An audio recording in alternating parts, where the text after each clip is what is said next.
Welcome to ScratchJr Coding. This is a series of videos to help you learn to code using ScratchJr. On ScratchJr, you can create your own stories, riddles, games, and whatever else you want to create. You're in control of everything in the programs that you write.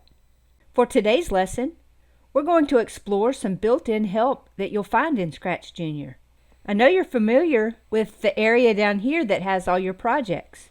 Have you looked across the top, the question mark, or this book? Let's look what's in this book. There's tabs down at the bottom, and this one says Interface Guide.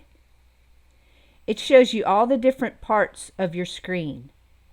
So for example, if you don't know what this little yellow tab is over on the top right, you can click on it and it says that's project information.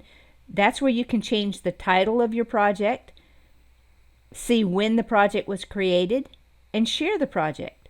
So if you have any questions about part of your screen, what it does, you can just click on it and play with it, or you could come here to the interface guide and read about it. The paint editor guide shows you all the different parts of the paint editor. If you've wondered what the scissors do and you couldn't figure it out in the paint editor,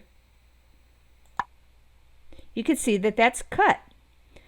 After selecting the cut tool, you can tap the character or shape to remove it from the canvas. So you click on the scissors and then you would click on part of your picture and it'll cut it out. And there's one more guide in here, the blocks guide. That goes through all the different blocks and tells you what they do. It's really easy to just pull a block into the programming area and play with it and see what it does. But if you would rather read about it or you can't figure it out, then you can come to the blocks guide and read about what each block does. You can read about all the different triggering blocks and what each of those does, the different motion blocks, all the different looks blocks, the purple ones, what does each one of those do? The sound blocks, all the different control blocks are the orange ones. And finally, the end blocks, the red ones. It tells you what each of those does. Looking across the top again, we could go home or go to ScratchJr, but this is the same question mark that we saw whenever we were looking at the projects. Let me go ahead and go back home so you can see. See, that's the same question mark. We were just in the books. That's where we found all the guides. Let's go see what's under the question mark. There's a video here you could watch. These are sample projects. ScratchJr gives you 8 sample projects to look and see what the code does. For example, under the C, let me click on that. You'll see in this project there's 4 characters. There's 1 scene. I'll click the green flag to see what it does. So we have a seahorse going up and down, and the fish looks like they're dancing with each other. Let's look at the code to see what the seahorse is doing. So he's moving to the right at the same time that he's going up and then down in a loop. Oh, I didn't see the starfish down here. Let's see what he's doing. This set his speed, and then this code makes him turn to the right, and then he turns to the left 2, and then he turns to the right again. Let's see if we change his speed. Look how fast he's going now. Let's change something that the seahorse does. Let's make him go up 5.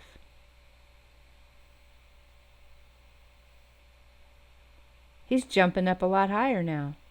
Let's change something about the green fish. Let's make him twist.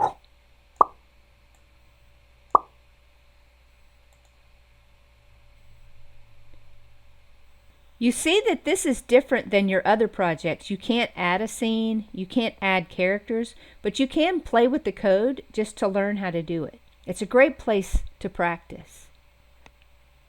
If I go back into under the sea after I left that project, You see, the changes that I made did not stay.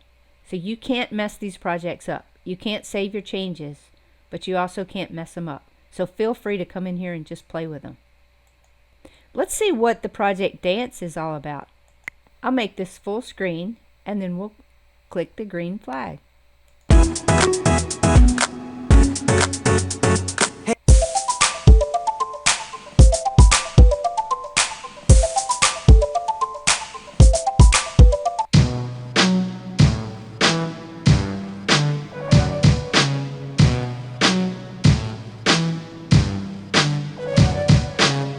Well, that was fun. In the first scene, this makes the sound. This makes the boy move, and it repeats 2 times, and then it waits, and then goes to scene 2. And in scene 2, this is its recorded sound, and it repeats all this twice, and it moves over to the right and goes to scene 3.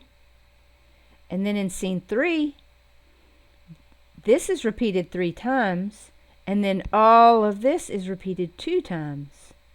Did you know that you could have a loop inside of a loop? You could add anything that you want into the code and see how it changes things. See, inside that loop, I made it go up.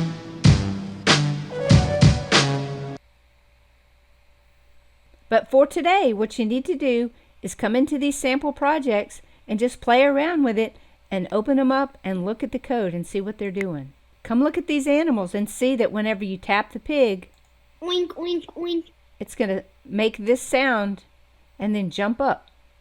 Or when you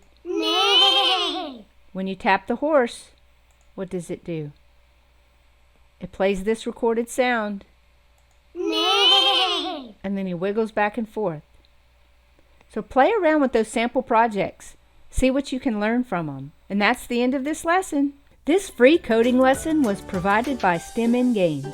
Watch more lessons and keep practicing so you can create new worlds and games and make your ideas come to life. I'll see you next time. Bye-bye.